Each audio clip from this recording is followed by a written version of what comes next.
Welcome back to another episode of the Booktroverts podcast. I'm Michaela. I'm Meg.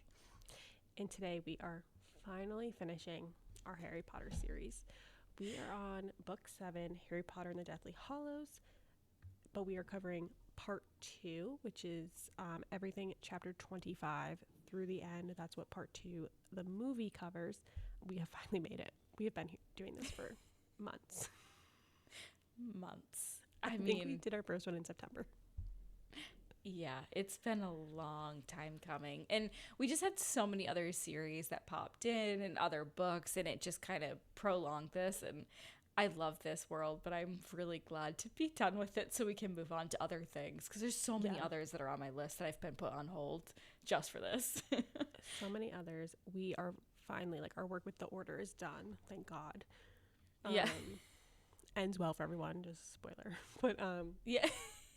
we all know. 5-star book, 5-star series. Yeah, 5 stars. Like we've been doing for all the other ones. We're going to talk about the things we were sad they left out in the movie or sad they changed, things that we were happy that they changed, things that we were indifferent on. And so, Meg, I will let you go first. Okay, so I'll start off with the sad, annoyed. So the first one I had, and I feel like mine are all over the place in terms of timeline. I didn't really go in order of the movie, so apologies in advance. Mine are as well. Okay, cool. Because I know before I had them in order, but this one, it was everywhere. But the one that I was changed, and I guess maybe sad they left out because it felt like such a crucial part of the part 1 movie, was when Aberforth, and he talks about Ariana. You know, obviously he has the portrait in his bar, but he does not talk about truly why him and Dumbledore had issues. The fact that one of them had killed Ariana indirectly during their fight with Grindelwald, you know, the argument that they all had, and even down to why the father had killed the Muggles was really because they were attacking Ariana and pretty much, what was it, like, internalized her magic where she couldn't actually let any of it out. So I just think it would have been more impactful because Harry even says, you know, I trusted Dumbledore and I'm fully his person through and through. But the whole entire book, he is suspecting Dumbledore of he didn't give me any information. What was I to him?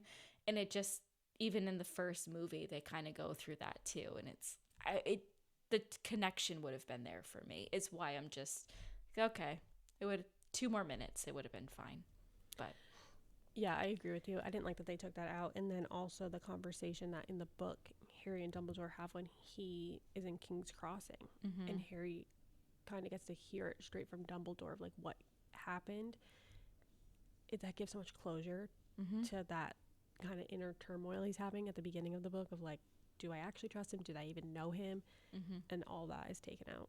Yeah, it's just so much that I understand. We've said it many times of recording all of these episodes, but it's just, there's some stuff I think they could have kept in there that would have made it understand, but not be too long on screen of just a few moments here, a few moments there. It would have been fine. But, you know, what could he do? They had to remove something. So that was a thing. Yeah. Yeah. Mine's not serious at all. I was just sad that they changed the location of Harry and Ron and Hermione's kiss. Yeah. I like that in the book. Harry sees it and he's kind of like, guys, we got bigger fish to fry here. Yeah. Glad this is the moment, but like we gotta go. People are dying. They literally are kissing like in the middle of the battle. Yeah. In the movie, it's in private in the Chamber of Secrets. In the book, like Harry doesn't even know where they went. He finds out afterwards once they come up and they're like, yeah, we got the fang and everything. So I just think it's funnier where it happens in the books. It's like, yeah, people are dying around them. They're like, this is the moment. It was very much giving the similar thing to how I think even Molly Weasley said that her and Arthur got together pretty close to when chaos was going and then they started their family. It was kind of all right, well, now or never, because we might be gone. That's how the Weasleys work. That's how the Weasleys are. That's how the Weasley men work. Yeah. I just think it's funny. And also, like, it just, like, closed the loop of, like, Harry now knows they're officially recognized. In the movie, I'm like, does he know? He just sees them holding hands, kind of just, okay. So anyways, let's keep walking. I got things to do. I got to find the diadem. All right. Yeah. It's just weird. Yeah. Agreed. Yeah. The other thing that I was super annoyed with, and I think you might be too, was Percy not apologizing, but they just have him chilling there in a scene. Yeah, he's at the end. He's there. Just chilling next to George. But there's nothing. There's nothing in that whole story.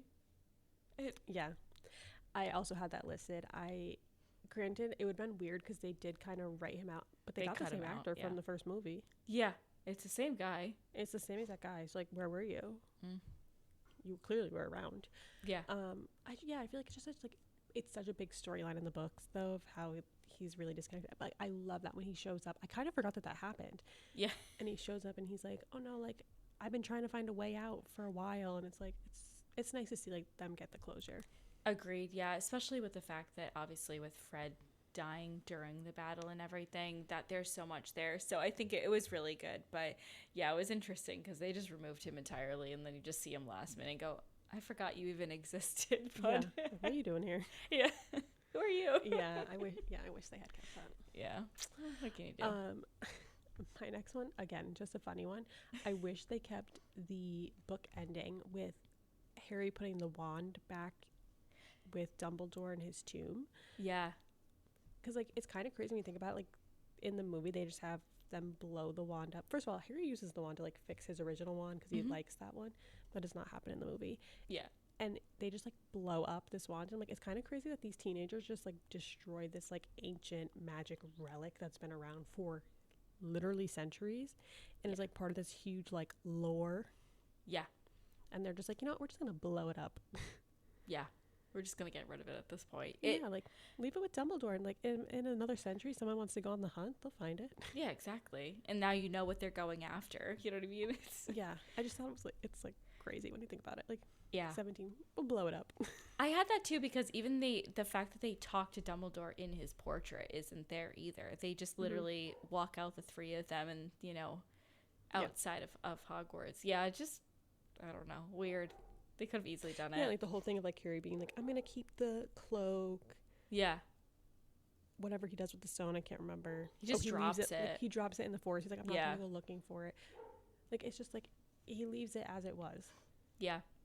Yeah, and it was also interesting too because I don't remember if in the book the stone has the Deathly Hallows symbol on it, but when Harry takes it out of the snitch, it has the symbol. And I don't know if that was just a way to reiterate that, hey, by the way, this is the third Deathly Hallows. It does have the symbol in the book. Okay, I couldn't remember. Okay, I could not remember if that happened. I was just, wait, did this? I totally had forgotten that little piece. But yeah, no, it has it in the book. That's like how he figures it out. Yeah. Small things. My next one that they removed, and I get it because obviously it's so many people, but the entire storyline with the house elves, and that's actually why Ron and Hermione get together, is when he mentions we need to save the house elves during the whole fight and everything. And I was so sad because I feel like that would have been more impactful to them getting together. So similar to what you had said, I just think let's add a little more context. It's crazy though, like cutting that storyline out of 4? Yeah. Is that when Spew happens in 4? I think Spew, yeah. The domino effect it has now. Of like now you can't really mention it because it'd been weird to have that in there, and they're like there was house elves at Hogwarts this whole time. Yeah. Yep. Also like Creature's part of the fight. Yeah. He's like fighting for Regulus Black. I'm like, oh. Yeah. He's got the locket around his neck. I'm sure they'll capture all that in the show.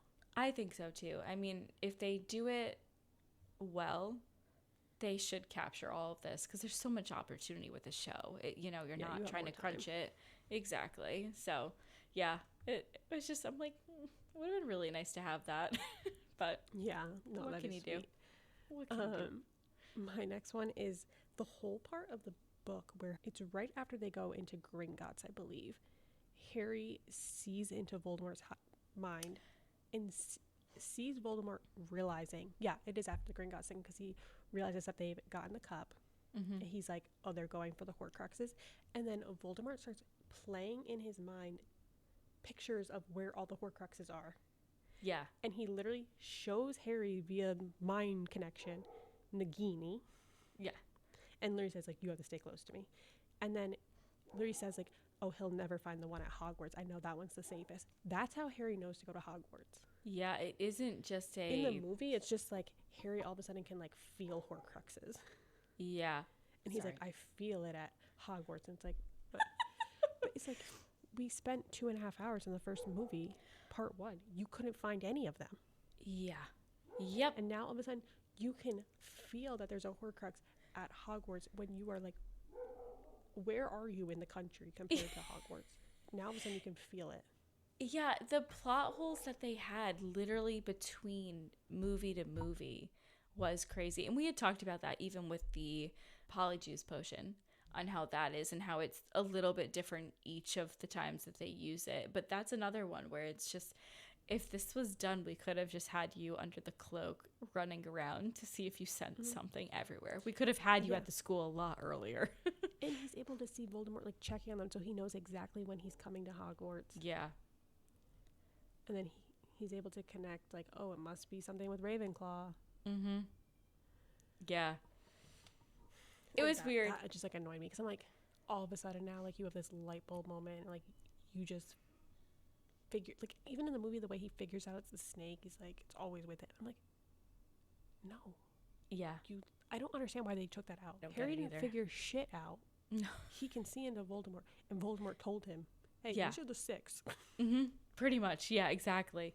Yeah, there was just, I don't know if it was just to make him look, I don't want to say better, smarter, but just like the hero. Yeah. More victorious. Exactly. Yeah, compared to where the books, it's each of them fit in, and then also stuff that they just find out from Voldemort indirectly. Yeah. I had one more other sad, annoyed thing. In the final battle with Harry and Voldemort in the movie, they don't have as much of the two of them circling each other, because in the book it's basically them just going in a circle talking. But what I actually was a little bit disappointed that they removed from that was the fact that Harry doesn't tell Voldemort that Snape truly was Dumbledore's man. Like, he wasn't on Voldemort's side at all ever since that Lily died. He completely shifted and did everything that Dumbledore wanted, and he was a phenomenal person for that. The fact that he had to hide so much, that would have been kind of nice, because you could see Voldemort start to panic of, oh, I don't have people around me. You know, all of my people are kind of disappearing at that point, and just, I don't know, it would have been nice to have a little bit more to it. But. Yeah. Also, I feel like it would have it make more sense at the end why Harry then names his child. Like, you get to see him verbalize that his thoughts on him and his opinion of him have now changed. Yeah, exactly. Because all you get is literally the flashbacks that we get with Snape and the Pensieve and everything, which is fine. But there's so much more that I think brings Harry into realization of, oh, okay. Yeah. He had my best interest at heart, even if he hated me because of my father. You know what I mean? It's... Yeah. Which is a great segue into my last one, where, like, I feel like, yeah, we do get the snippets of the memories that Snape gives him in the movie, but it's not all the ones that we get in the book. And I wish that they had just given them all. Like, I would have loved to see the callback to, like, Snape uses that, I can't even say the spell. Is it Sectum Sempra? Yeah, or what? One, that like, one, I Harry can never used on say. Draco, Yeah. And, like, it was meant to hit a Death Eater, and it accidentally hits Fred? George loses the ear. George loses the ear. Fred dies. Yeah. Yeah. And like, that's why his ear is gone. And like, just would have been a nice callback. Also, I just feel like there's so many more moments where like we get to see Snape talking to Dumbledore about like the things the Order is doing, and you have to let them know we're doing decoys, and you have to, you know, go to what the hell is his name? Mundungus, yeah. Like, you know, if you have to like kind of control him, like do it, you know. And like Dumbledore was in on all this stuff, and I just wish we had all the flashbacks. I feel like it just gives a better picture of like truly he was working for them till the very last second. Yeah, it also brings back too, because I mentioned about the fact that about the trio not going to the portrait, but in the headmaster's room there's all of the previous headmaster's portraits, and that's literally how Dumbledore is still talking to Snape. So even in death, he's still rocking it. He's still orchestrating things. Right, exactly. Like, go bring the sword to them. You know what I mean? There's so many things that it's crazy how that happens that they don't have, and it's just Yeah, I think it would have been good to those in. Exactly. It's like you're already doing the flashbacks. What's a few more? Exactly. Yeah. That's all right. For sad. That's same too. So happy they changed the first one. They changed the format of it a bit. Is when Snape is talking to the school of saying that I think Harry is there. If anyone knows where his whereabouts are, blah blah blah, let him know. Now the whole entire group that they find in Room of Requirement is actually supposed to be hiding in there and doesn't ever come back into the school. They've just been camping out for months at that point. But I actually really liked it that they changed it from Snape dueling with the head of the houses, where the order just kind of appears with Harry, and it's the big stance of, okay, we're actually here to fight you, and then obviously Snape disappears. But I actually really like that they changed that, because if not, I was questioning how they would do all of that, where it's just a chaotic nature. So I don't know. I liked it. Recreating the houses, like the the bunk rooms, basically. Yeah, exactly. Yeah, I like that. So it was a weird change, also, but they never talked about it, which I wish they in the books or the movies, and I wish they did. Like, how are they able to turn into vapor and fly around like that? Like, he just I don't turned understand. Into like a bat. I don't get it, because even was it in the first part when I think Kingsley has said, "Oh, he can fly," like he can fly to Voldemort, and the fact that he just is wisp of air and just disappears. Yeah. I don't get that dark magic. I don't think it's even dark magic, because I'm pretty sure the Order does it in the 5th one too. Yeah, I have no clue. And then he just goes through the window and turns into a bat little thing and runs. I'm like, okay. Yeah, I don't get it, but I don't know. Here for it, but weird. Yeah. I will say mine kind of builds off of yours, and mine is just in general, the whole battle scene in the movie, I feel is better. Also, though, might have to do with the fact I really can't picture things, so it just feels more intense to me when I watch it. Mm-hmm. Yeah, it's so chaotic. I'm going to combine my two because they kind of go together. In the book, they have all the students kind of evacuate and go home because they don't want them there. In this, it's send the Slytherins to the dungeons. Everyone else is running around. I don't know where they're running to. They're common rooms. I'm not sure. Some of them are fighting. I like all this. It's so chaotic. It feels so high stakes in the movie. Parts of the building are coming down. The soldiers that jump down. I'm like, oh my God, this is crazy. And to me, it just it feels like an epic conclusion. I feel like they really, personally, I feel like they nailed the battle scene. Mm-hmm. In the book, it doesn't feel as intense to me. It's boring. Because I'm not hearing the sound effects. Yeah, that's true. Yeah. Yeah, it's definitely it's anticlimactic. I had mentioned, I wish they had the speech with Snape and everything, with Harry talking about Snape, but it is interesting because really it's just after, he pretends to be dead and wakes up, it's just them circling. Everyone else is pretty much stopped fighting for a few, and so it just seems a little bit weird. So I'm with you. It was so much better with how intense they made it feel of, okay, this is kind of do or die. This is it. Yeah, and in the book, it's a lot of just Voldemort and the Death Eaters hiding out in the Shrieking Shack, and it's just they're not really going into. But in this, it's they are kind of holding back in the beginning, but then they all start fighting. Yeah, and then I really think it does a great job of just showing that everyone else is fighting, and Harry's just kind of running around, not really doing much. Yeah, pretty much. And then he just goes to die. Yeah. He steps up in the moments when he needs to, but Harry, I feel like he's just giving bare minimum. 100%. I'm here so I don't get fined, Yeah. He is not my favorite character, and it's so funny because it's obviously all done through his POV, but I could, I could give or take. It's kind of whatever about him. I like everyone else. They add to the story more. Yeah. And even just the way they did that, they could have made him this crazy, hero, he's taking all these people down as he's running to Voldemort.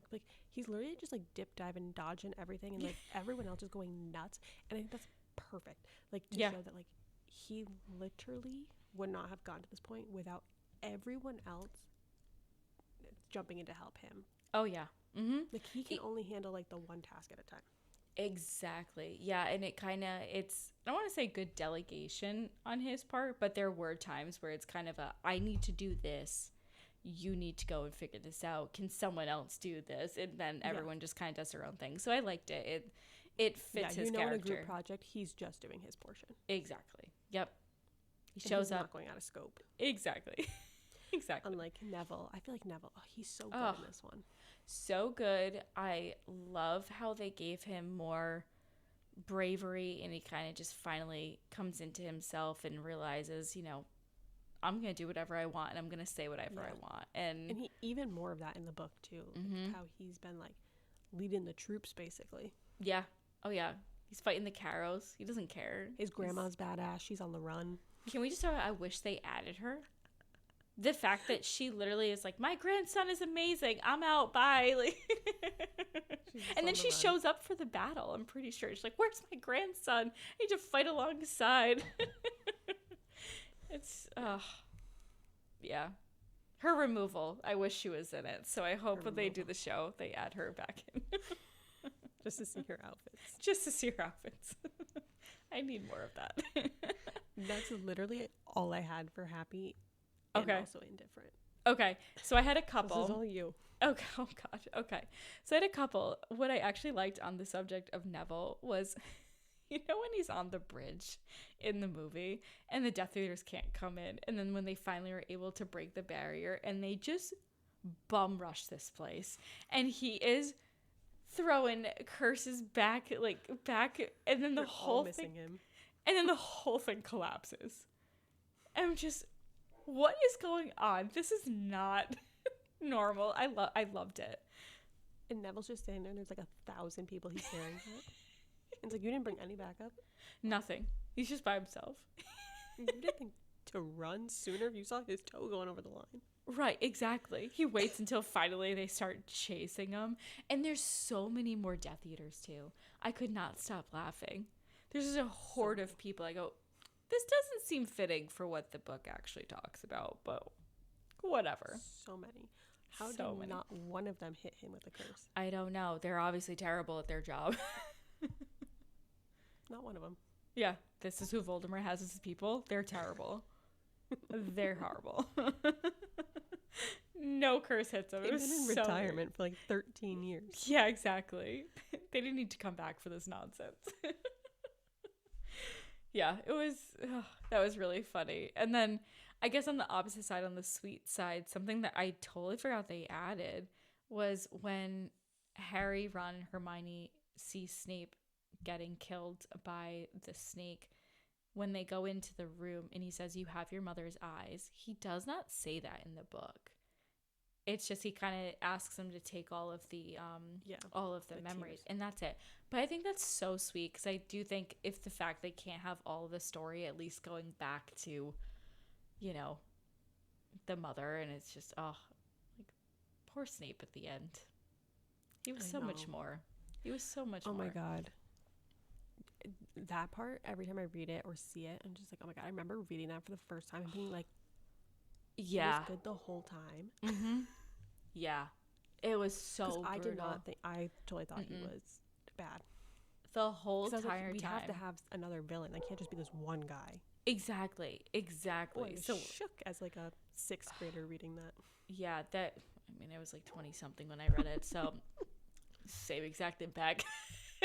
Different age, same exact impact. Same brain capacity. Yeah, I didn't grow. Just stayed at the same level. It was so crazy, but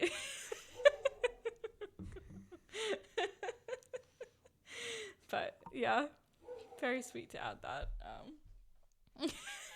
I can't. Oh my God. All right, I had 2 for indifferent. Did you want me to? They're actually not that important. I'll just go over one of them. The second one's kind of lame. So the only thing I had for indifferent was the diadem gets destroyed by the fire in the book. In the movie, I think Harry takes the basilisk fang and stabs it anyways and then destroys. But it gets burnt by the fire because it's whatever crazy fire that's can't be tamed or something. Yeah. Fiend fire, I think it is. Yeah, exactly. But I was just like, wow, okay, we went this way. I guess because of the fact that Ron went into the and got it and everything, so might as well make it useful twice. Also, like, the way Harry even finds it in that room, he knows where it is because he's like, oh yeah, I remember seeing that when I hid my book last year, and it was like on a bust, and then all of a sudden it's like in a box. Also, the ghost is so much meaner in the movie. Do you like how her face changes when she gets angry? It goes more possessed. Yeah. What? She is real mean in the movie. Yeah.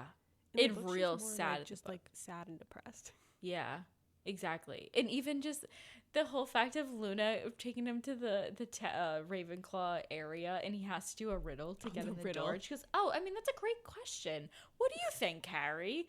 What happens if you get it wrong? You just wait for you someone just else. wait. Yeah. What? That's amazing. Terrible, but amazing. And I like that. This is different, but like in the movie, he's just like running to the Ravenclaw tower. But in the book, he doesn't know where it is because they don't know where each other's common rooms are. Exactly. He only knows Slytherin because of the fact they use Polyjuice Potion, but that's it. Yeah. So like, yeah, he'd never been up there. Luna has to bring him. I love how stern she is with him. Of Harry Potter, you will listen to me right now when he's running up the stairs. You go, girl. I love you her. go, girl. Yeah. Ugh. I love her. Also, her and Neville. Like, they change who dies. I think like the movie it's Goyle, but in the book it's Crabbe. Yeah, and then also I think that is different. Whichever one wasn't there with them, they just replaced it with another dude. Yeah. It's a totally different guy. Actor. Yeah, all of a sudden they just start having a different guy in there. Okay. New friend. Also, in the book, Draco stays for the fight. Yeah. In the movie, they run like little cowards. Mm-hmm. Yeah. The 19 years later thing.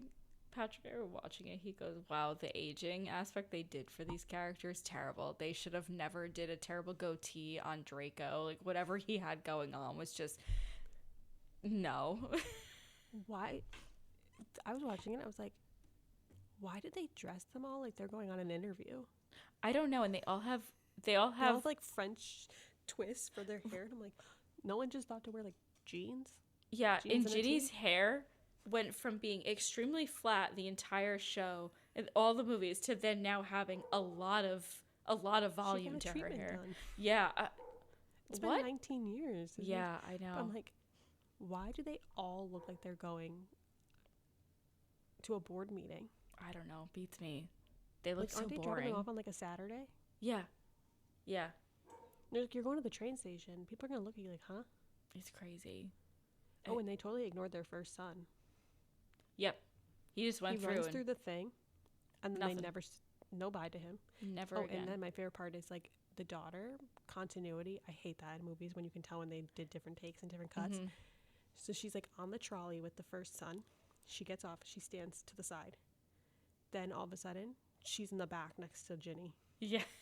And like we would have seen her walk there. Ginny's been in the scene the whole time. Yeah. Yeah. It's so bad. I hate that stuff. It drives me nuts. Yeah, same. It's as if they cut it weird and just, why are you in two different spots? We don't even learn his oldest son's name. Nope. In the movie. No. Isn't he or James? His daughter. Mm-hmm.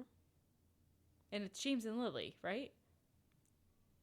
The second son is Albus. Albus, yeah. Okay. He's got 3 kids. Yeah, and the daughter's Lily. Lily. I love how Ginny probably had no like back to off campus. All roads lead here. All roads lead here. Sorry, Ginny. No, it's okay. It has to lead to off campus. I don't even know what I was saying about Ginny, but it's fine. Sorry. It wasn't important. So bad. It's so bad. It just Hermione. Come on, man. They got rid of all her curls. Everything.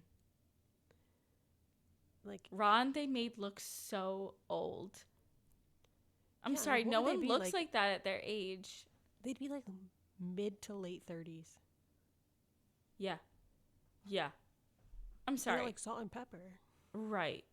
But also, it looked as if they aged their face too. But it was... Yeah, it's not good. No. I would have just rather if they looked similar to what they were, and maybe, you know. I also wish that we saw that Neville was the herbology teacher. I know. I love that. It also, just a hot take, I'm questioning where Luna ends up in the world, because we never find out about her. No. Where's Hagrid? Yeah. Still working at Hogwarts? Like, yeah. I've got questions. Yeah, I have a lot of questions. I need an epilogue to the epilogue about the side characters. Yeah, because I don't even think Hagrid's in Cursed Child. No. And Luna's not there. No, they keep it strictly to the main characters, and that's it. Mm-hmm. Yeah. Yeah, we've seen the play. Mm-hmm. It's great. But the play itself, reading it, I did not like, but the play itself. Yeah, reading it now. I will say, I should have added this. Happy they changed. I guess it goes with the battle scene, but like, I just love the dramatic effect of in the movie. Voldemort just like sheds like paper mache. Yeah. Like my rot book. Yeah. That's what happened to them.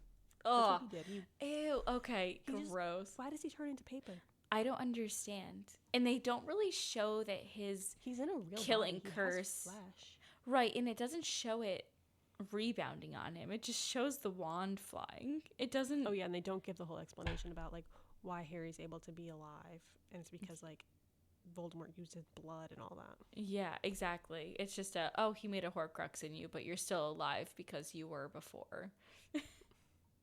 You're good. Yeah. I don't know. I have questions. Yeah.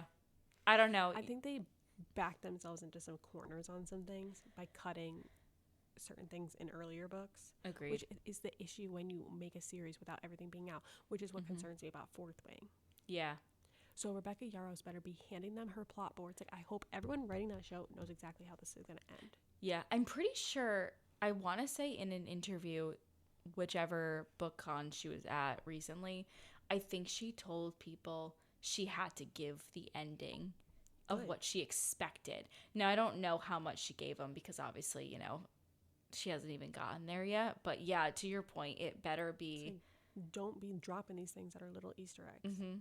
I'm going to go back to Off Campus for a second. Love how they have every single episode written already. It gave all of the characters. Yeah. No, she said the whole entire series. No, it's just the second season. Oh, really? Oh, then I read that one wrong. Oh. Just the second. Dumbass. I watched the podcast. Okay, then I obviously got the clip. You minutes. know what? I think they probably clipped it wrong, and it's one of those like reality versus what they actually just give you as the 5 seconds, and you're because I think they don't get their writer's room until they know they're getting another season. Yeah. But even that's kind of nice. Yeah. Oh, and then she was like, "We structure the shows like we want them to be bingeable." I was like, "Yeah, well, you accomplished that. You accomplished that. I should have taken a day out of work just to watch." Yeah, and technically, the show has outperformed Heated Rivalry based off of reviews. Yeah, it has a higher score by 1 point. Amazing. Rightfully so. Yeah. I have nothing else Harry Potter. Neither do I. I guess now in between the book and the movie, because I know it's still the second half of, well, really like the last 30% of the book. What do you prefer, the movie or the book? I like the movie. It just feels more fast-paced to me. The book does move fast when you get into the second chunk. Mm-hmm. But again, like I said, I can't really picture things well when I read, or don't picture things at all. So like the battle scenes just kind of fall flat for me. Like, I don't know. I don't feel like, again, this is written for a younger audience, so there's only so much description she can use. Mm-hmm. So I just feel like the movie does a better job for me, making it feel like high stakes, good conclusion. I also forgot that the Molly line was in the book. I was like, how'd she get away with saying bitch in a kid's book? I forgot about that too. I thought that was just in the movie. But yeah, totally happy that it happened in the book too. Like, I mean, Jesus, I was reading that in whatever, 6th grade. Yeah. I still pick the book a little bit only because I think I've only watched the movie a handful of times. It's not that I don't like it. It's just it's not my go-to. So I think for me it's just maybe because of how little I've actually watched it, where it's just the seventh ones I don't really watch. It's funny, I don't gravitate towards the seventh ones either. I always go for like 4, 5, 6. Yeah. And With one and three thrown in. for nostalgic because I like them, but two's One also for nostalgia, and then Yeah. 4, 5, and 6. Yeah. 2 is a low. 2 I hate. Yeah. 3 I hate. Yeah, I 7 like 3, part 1 I but hate. yeah. Yeah. 7 part 1 is my least favorite. Yeah. I would say boring. then followed up by 2. It's just If I was to boring. rank them. Yeah. Mm-hmm. Also, I feel like, which I don't know, but I mean, my mom, we went to every midnight release. These movies, anytime there's a Harry Potter marathon, like, we were watching it. Like, so we have seen these movies 1,000,001 times. Yeah. She does not like Harry Potter. But she has sat through these so many times. Every single time movie 7 comes, she's like, I'm still so confused how this all wrapped up. Like, she cannot wrap her mind around the Hollows. And I'm like, maybe they just didn't, again, because like we have the context of the books. I'm like, maybe like if you didn't read it, it's not like super clear how everything's connected. You know, because there's so much removed. Mm-hmm. It would leave a lot of people to having to pause and ask, okay, can you give me more context of where this is going? Because you don't get much about Grindelwald at all in that whole thing with Dumbledore. So, yeah, that's a fair point. I never thought about it because I read the books and then watched the ending like ones at least. Yeah, every time she's like, I don't understand this wand and why he's able to come back to life. And I'm like, yeah, I guess there is like a lot of like crucial context pieces that aren't included. Yeah, and I think it was kind of, I don't want to say meant for the people who read the books, but it's one of those, if you just watch the movies, you're gonna have questions or just say, oh, is this all that happens? You know. Yeah. Yeah. But we did it. We made it. We did it. We finished it. Whoever stayed on this journey, thanks. I mean, it was a lot of episodes. Long one. Long one indeed. All right. In our next episode, we're going to be diving into our reads for the rest of the month. So we'll go over everything else that we went over that's non-Harry Potter. So for more things Booktrovert, follow us on Instagram and TikTok and Fable at Booktroverts Pod, just to read along with us. But see you next time. Bye, everyone. Bye.